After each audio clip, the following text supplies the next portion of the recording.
on the road with 9-Star Films. We are here at Crazy Horse Hops Farm. Here talking to Ryan. Ryan, you've been walking around here taking a look and see what we got here. Sure. What am I looking at here? I've been all over this state. I've seen all kinds of farm fields. Yep.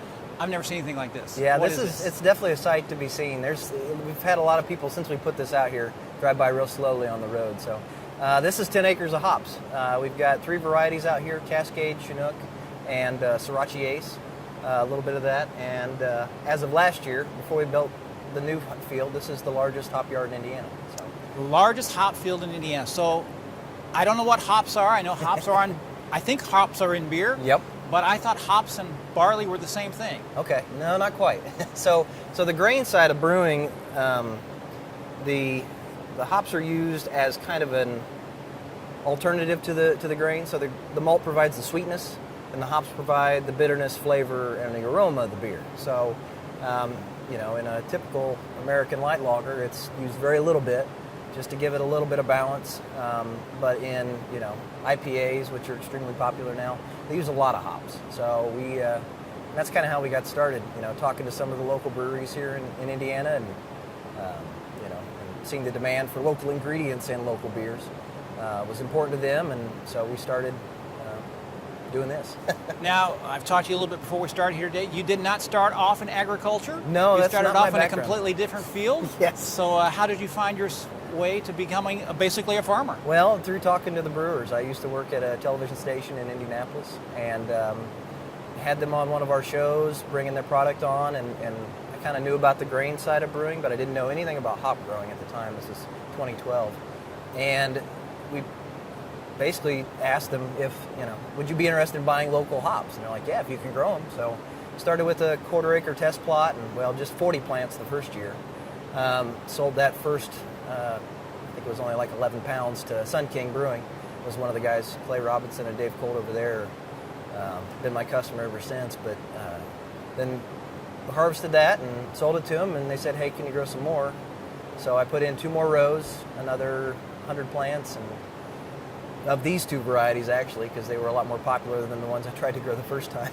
So harvested those, sold them to Sun King, Flat 12, and also Indiana City that year. And then said, hey, can you grow some more? Because we could use more. So I added 4 more rows on the neighbor lady's property. She had some horses in a 5-acre pasture, and didn't mind us moving the fence for a little while. Put 4 more rows in over there, another 200 plants, and then that was when I started to think, hey, this might be able to be a legitimate business. The demand is high enough, and there's new craft breweries opening up every day in the state and across the country. So that's when I started trying to put together a business plan a little bit. I didn't really know what all it took, but through that process, this was 2014, got together some numbers and started to talk to a few farmers in the area about leasing ground or renting ground, something like that. Nobody was really interested. The one family I didn't talk to was the Martins, and this is part of their family farm. Josh Martin, one of my partners, we went to high school together here in Knightstown, and he, through a weird story, he actually was in Home Depot buying a dishwasher, and my mom is the one who works in the appliance department there in Greenfield. And he went in there and realized who she was. Hey, how you doing? How's Ryan doing? She said, oh, he's growing hops now. You might give him a call. So he gave me a call the next day, and said, what are you looking for? Are you looking for land? Are you looking for investment? Are you looking for a business partner? I said, well, kind of seemed like the right person. Yeah, it'd be all 3. So that was kind of how we got started. And then through that process, we also Todd Kaminsky, who was one of the original investor in the farm. Now he's a member of the management team as well. So we started out 2016 spring putting this in. It took us about a month and a half to get all the poles in and get the plants in the ground in about April. And harvested that first crop off, sold it mostly to Sun King again that year for wet hopped Osiris, which is now their seasonal beer they do with our hops, wet hops, which I can explain more about that too. Yeah. But, and then this spring, because they said, hey, can you grow some more? So we put in another 18-acre field with some babies in it right now, made up of Cascade, Crystal, and a new variety out of Michigan called Michigan Copper. It's not really been grown too much, but got a lot of positive feedback from the brewers on that. So I guess we'll see you how it goes. kind of came up with this at a pretty young age. I think you told me you're just about 30 years old, right? Yes, yeah. 30 so years you're old about now, 25, 26 shows. Joe came up with this. Yeah, something like that. So 30 years Through old. serendipity, I guess. 30 years old. 30 years on. 30 Yep. years old. You've already put something pretty substantial Sure. into the ground here. How's that make you feel? Good. I mean, it's stressful day to day, but looking back, everybody's got the Facebook app where it shows you pictures from 6 and 8 years ago. I look back on that and go, geez, if you would have told me I'd have been doing this back then, I would have told you you're crazy. I was just having fun, growing a little bit, but I really enjoy it. I enjoyed my job in television as well, but getting your hands dirty every day and something new, and my grandparents have always had a large vegetable garden, which my wife and I have now been continuing, and I've always been in love with growing things at least a little bit, and so that's kind of where it got started, and now I'm farming full time, which is kind of weird to say. So you say you're from Nicetown. You go to Nicetown High School? Yes, sir. And did you take any of the agriculture classes there? Nope. No, my mind was basically dead set on when I was a freshman, I wanted to be a mechanic, and then which I get to do some of that out here. And then I was kind of dead set on a music career, which I went to school down in Middle Tennessee State for recording engineering technology, and liked it. But with the advent of the increases in technology, everybody could pretty much have a studio in your basement with a couple grand worth of equipment. The jobs weren't really there, so moved back up here and had a producer friend from the television station got me a job over there. So kind of springboarded along from one thing to the next. Well, life's a journey. You never know where you're going to go. That's absolutely true. So tell me about the plot of land we're on right now. So this is was originally, it's been in corn soybean rotation for the last 20 years, and this is Josh's family farm. Martins, they farm about 3,000 acres corn and soybeans, and so what was interesting about this place, there was already a barn in place because we looked at a few other pieces of ground around here to get started on. And the soil was in real good condition, but what was really interesting was the way the fields are spaced out, a 10-acre field, an 18-acre field, and an 80-acre field, which we'll start to get into this fall. It was already kind of spaced out to where we could slowly kind of expand and understand the process of, putting that in and then being able to improve on it and then do more. So that was kind of the original way we built the business plan, was a 10-acre plot, and then a 20-acre plot, and then a 30, and then a 40 for 100 acres. So that's kind of what we're going to do. Okay, you've about 4 years from when you kind of got this to where you're at now. What's the next 5 years? Expanding to at least 100 acres. We're in the process of building first this facility we've got here. This will house the picking side of things. But to be able to harvest and process that many acres, you have to have really specialized equipment. And the ones that are scaled for our size are in Germany. Yeah. So we've got our first container of some of the picking equipment to actually take the plant out of the field, and a baler. Actually got on the boat yesterday, so should be here by the end of the month. And next spring we'll start constructing the second half of this facility. It will be about another 130 feet by 100 foot section. It'll house the drying and the pelletizing and cold storage, so we'll be able to, keep that product as high a quality as possible, because that's really what the brewers are interested in, is a high quality product. So you're basically pioneering something here. What does that make you feel like? Bit. I mean, you're not picking up on somebody else's vibe. You're doing your own thing. A little bit. Now, I've definitely stole some ideas from the guys up in Michigan. There's been a couple farms up there that I've followed since 2012, and looking at how they do things, and there's a few Facebook groups that people kind of trade around ideas and stuff. But it's a little scary, but at the end of the day, I mean, it grows well here in the state. So and that was kind of the idea behind doing a small plot the first couple of years, to make mistakes on the small scale, and then same with building the trellis and everything too. But it's been great. I'm other than it's not the third year yet, and the plants aren't huge and bushy, which they're not going to be till next year. It's been wonderful. So. All right. So. You say you're working with Sun King? Yes. And they're quite well known in the state. What's it like? I mean, you're jumping off the board pretty much with one of the biggest boys in the state. Yeah, that was a real nice connection to make early. And those guys, their whole, they're really focused on local, and they use a lot of different local ingredients in their beers. There's a local maltster up in Boone County, and they use his malt. They use cherries for some of their barrel projects that were grown by a guy in Shelbyville just recently, who's also a small hop grower, kind of getting started. But there's, it's, what's really cool about the brewing industry in general is that everybody's just hanging out. There's not a lot, there's competition, but it's all friendly competition. If somebody needs help doing something, usually the brewers are going to be able to help out. If they need a different ingredient or something, if somebody's short on something, then they'll, send some ingredients over to them, different hops or different malts for their beers. And so it's just a cool industry to be in, and it's grown so fast that, beer's popular, right? So, yeah. A lot of people like to drink it. So that's,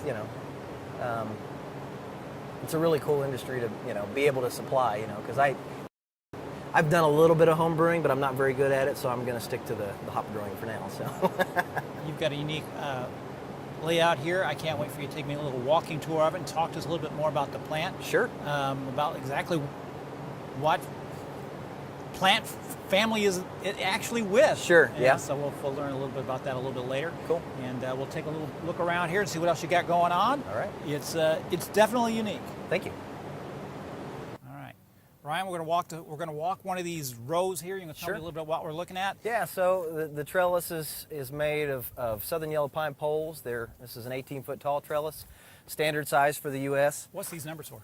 So these are the row numbers. This is make sure if we have an issue, then we can say, oh yeah, it's second pole in on row 33 or whatever like that. So just to kind of keep everything straight, with especially the more rows we get, especially in the back too. We've got like 87 rows, so. Okay. We try to keep everything straight and make sure because there are different varieties in different sections of the field too, so it's easy to tell where it is, and because it's hard to tell from just looking at the plant itself what variety it is. So. Okay, so how'd those poles get there? So yeah, so who put them in here, and how did you get a pole that's usually up like supposed to be that, straight, yep, out like this? So what we did, last year we had 2 skid steers running for us. This is.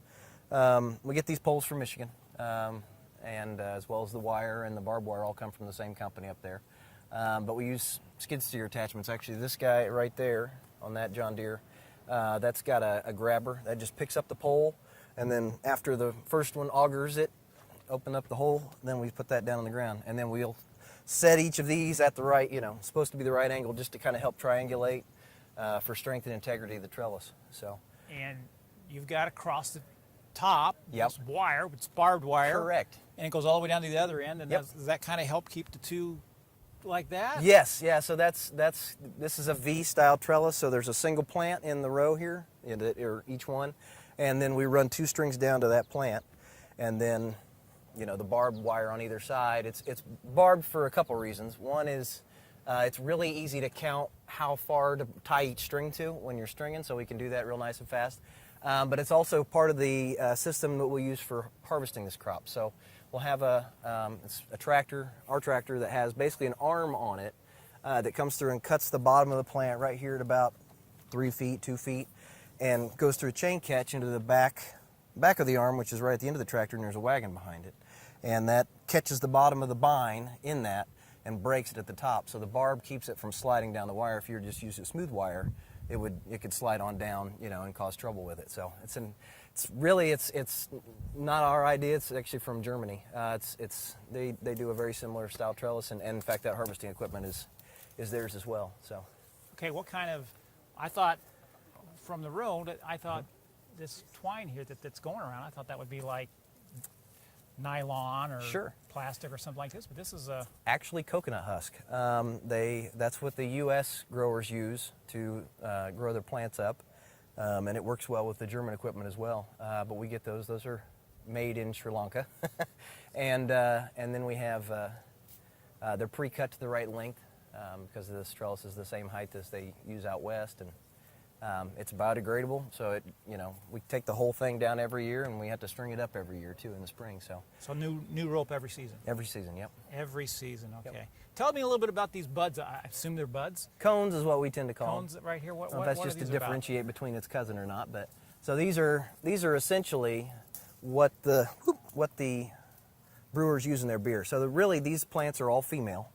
The male and female plants separate with hops, and these are the female flower. So when they start to produce, and I can show you guys on the other side of the field because we still have some, they'll produce what's called a burr. Actually, these are fairly close.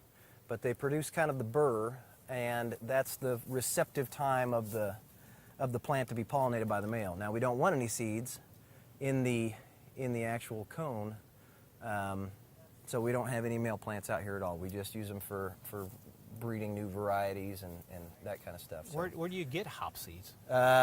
these are grown from plant cuttings, actually. Okay. So if with breeding, usually you have to breed them yourself to get the seeds. There's some people out there that sell seeds, but they're not very reliable. I know that from my own experience buying them, just to do some crossbreeding and different things. So but you make your own seeds? exactly, Okay, yeah. all right. And So every self-sustaining. every seed is a different variety. Okay. So it's so we basically, these are all cloned plants. Okay. What they do is they take one mother plant that's certified clean by the USDA. Our propagators are up in Michigan, and they will take the first shoots that come out of that, cut it, and root it in a new, basically a rooting material, and that's how they produce. We have 5,000 Chinook out here, so, and we get those in the spring and plant them in the ground, and these are a perennial crop, so they'll take 3 years to get to their full size. So these guys are in their second year, and so this is kind of that burr stage, kind of like what I was talking about on here, where you've got, that's the receptive time to be pollinated. And because these are, young plants, they're kind of all over the place in some areas at different stages of the growth cycle. But So when you cut them down in the harvesting, so like the root stays there and it just grows again? yep, it's a perennial rootstock, and it'll do all this vertical growth before the summer solstice. Okay. We'll train them, tie them, wrap them around the string to give them a good start. Second week of May, somewhere in that range, and they'll do 18 feet before the end of June, and then they'll switch from that vertical growth to the flowering, their reproductive stage, which is where we get the cones from. And then inside the cones, so what the real good stuff is right here. So that yellow, and you can take that and smell it, and that's the lupulin glands. They're little oil glands, and they've got all the different types of oil that the brewers use in their beer, but that's the stuff you want. And it's got a pungent smell too. It smells just like an IPA. Yeah, well, you're right, that's pretty heavy. Yeah. Heavy. I see So- you got irrigation out here, is that right? Correct. So what that is down there? Yeah, we drip water on the plants. They like a lot of water, but they don't like to sit in water. So we've had a little bit of a rainy year this year. Hadn't been too bad. But we use the drip lines to put down roughly, I think right now we're putting down about 1.5 gallons per water every day. Okay. Per plant. We also run a fertilizer through those drip lines. Real blessed to be hooked up with a fertilizer company that has the exact mixture of nutrients and micro and macronutrients for the hops specifically. So, because there's a lot of stuff out there that's, for other different, corn, soybeans, you could use just regular nitrogen fertilizer, but the hops are, because of their weird growth cycle, they need a very specific type of fertilizer and the right nutrients to do all this growth and produce the cones and everything. So We got tracks here on the ground. correct. So some kind of machinery goes through here. What kind of machinery drives through here? Mostly our sprayer. We have a air blast sprayer that's the same thing they use out west for their hops and also in apple orchards and stuff. And that's basically, we have to spray these hops on a 7 to 10 day cycle for fungicide, for funguses, downy mildew, powdery mildew, 2 issues we deal with, especially with the humidity that we have right now. It's kind of that time of year. Yep. So we spray, fairly often for that, and then we also have, there's a couple different bugs, the 2-spotted spider mites and tail leaf hoppers are 2 things that like to chew on these plants. So we'll spray an insecticide. We do the fungicides on a preventative basis, and then the insecticides just as needed.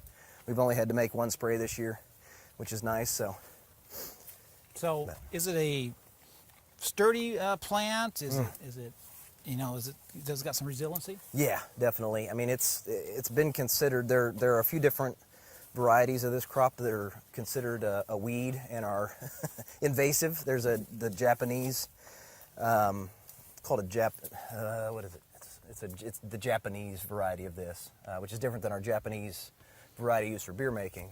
But it's an invasive weed. So they're really, especially when they come up in the spring next year, we'll have 50, 60 shoots per plant coming up, and we'll have to cut that back to about 6. Okay. So They're a real hardy plant, but they are a little finicky What family too. are they in again? They are cousins to marijuana actually, Okay. but they don't have any of those properties. But they're Humulus lupulus is their scientific name. So any of the Humulus family of hops. So they're technically a bine, not a vine, because they've got little, and you can kind of see on the vine itself, and it has little, and not so much on the new one or the old one, but the little teeth on there. Yeah, they do. Yes, it's like a cat's tongue. Exactly. That's exactly. And what it that sounds like. grabs a hold of that. In fact, in Germany, I believe for the most part, they still use wire. They use an actual steel wire that runs up there instead of rope, some kind of rope. So Seems like the rope be easier to deal with. I think so. Yeah, and like once it goes through the picking machine, then all that wire gets chopped up, Yeah. and somehow you have to sort it They out. sort it out. Yeah. But this So is how a nice long- biodegradable thing. So How long are these? How long are these rows? these rows are 727 feet long. 727 feet. Was long. a Goodness gracious. Easy Now, number to remember. So harvesting's going to come up just a little bit over a month or so. Yeah. How many people does it take to do what you're going to be doing next? We'll probably, right now we have 5 full-time besides myself, Josh, and Todd. And the nice thing about the tractor system with the wagon is it just is one person driving a tractor to take down one half of one row. The downside is our picking machine was built in 1972, so it's seen a few harvests and it's not quite as quick as some of the newer ones. We're getting a new one next spring, but for this year it'll take us about an hour and a half to pick one half of one row. All right, I'm here. I'm talking to Todd. He's one of the partners on this incredible, I don't know what you would call this, foundation you got going out here with these hops. How'd you find your way into the hops business? I talked to you a little bit before we went on here, and you've got a unique career besides this. So how'd you find your way into this? Well, I grew up farming in northern Indiana with my dad, and then went through Purdue in ag engineering, thinking I was going to go back into farming of some sort. But my dad was a farmer and a dentist, so I kind of followed the dental line and that. So after I finished my undergrad, I went into dental school, and then got connected through my dental partner with the Martin Farms and farming here in Rush and Henry County back in the 90s. And Josh Martin, one of our partners, his dad, Josh actually grew up here on the farm.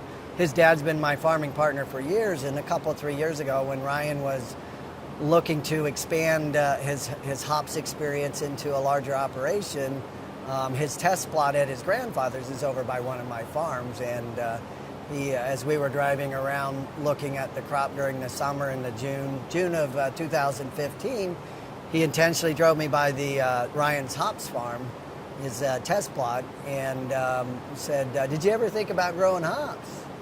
And my initial response was playfully, "Well, I like drinking beer." But as we got to going on that, as I met with Josh and Ryan, and they went through a lot of research and exploring a lot of other hops yards, hops farms all over the country, in Michigan and in Ohio, as well as out in Oregon and Washington State, Yakima Valley, where most of the hops are grown. I just became more and more excited, and they had looked at doing a legal offering for shareholders to start their business in that, and I certainly was interested in becoming one of their partners in that regard, or one of the shareholders.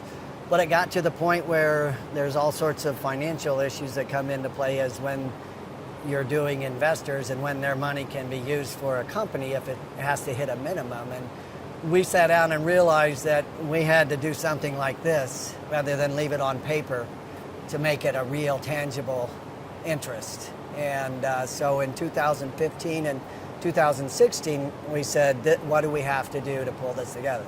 So that's where the story begins, and we've been hooked ever since. We feel very confident that we're a great dynamic, a great team, because we each bring to the complexion of this operation an area of expertise that is necessary to get through some of the hurdles. The hurdles being knowing how to manage a hops plant, which is a lot different than corn and soybeans, as well as managing the ground and the soil. So Josh's family, having been farming for several generations, he says 3, his grandmother will say 7 or 8, but we won't get into that. But so we had that, and then I bring in some years of experience in able to work through the financial guidance of what we needed to do to get to this level, and we're real excited to see where we'll be in 3 or 4 years.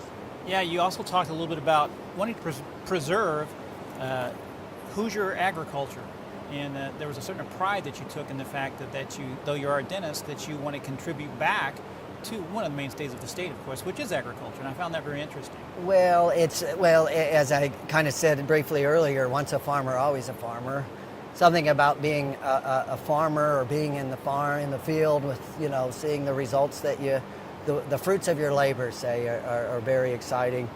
But what's really neat is in the corn and soybean, the traditional corn and soybean world, there's been a lot of difficulty financial-wise, marketing-wise, and so there's a lot of opportunity through incentives in that to diversify agriculture in different areas. And when Ryan had done the research to show that he can get, a hops crop to grow in our environment and our soils, and Josh's expertise in managing the soils and managing the bugs and the other disease stress-related things. So we certainly are excited to open the door to new agricultural opportunities and ways for farmers to generate income outside of the traditional corn and soybeans that they've been doing and used to doing. So what we hope to be able to offer is not just our own experience of growing it, but also what we can bring other farmers and help them, and then we can bring it into our operation and market it.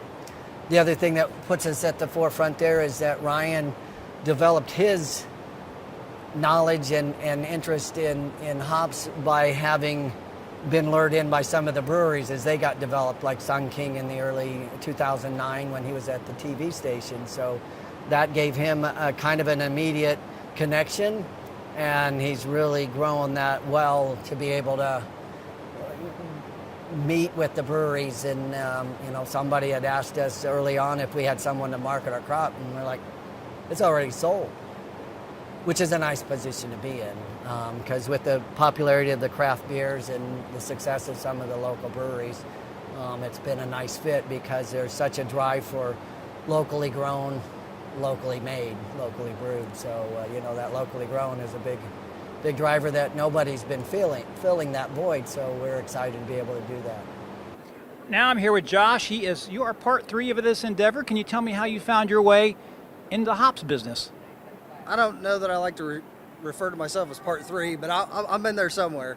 But really the way I got into it was just by happenstance, meeting with Ryan and I went to high school together, and hadn't talked in probably 10 years, and I asked him what he'd been up to, and kind of a Facebook deal, and he said, well, I'm working at Wish TV, but I'm trying to grow hops, and he said I've been looking for ground or looking for another farmer to partner with, or something like that. And I said, are you looking for an investment, or are you looking for an expansion?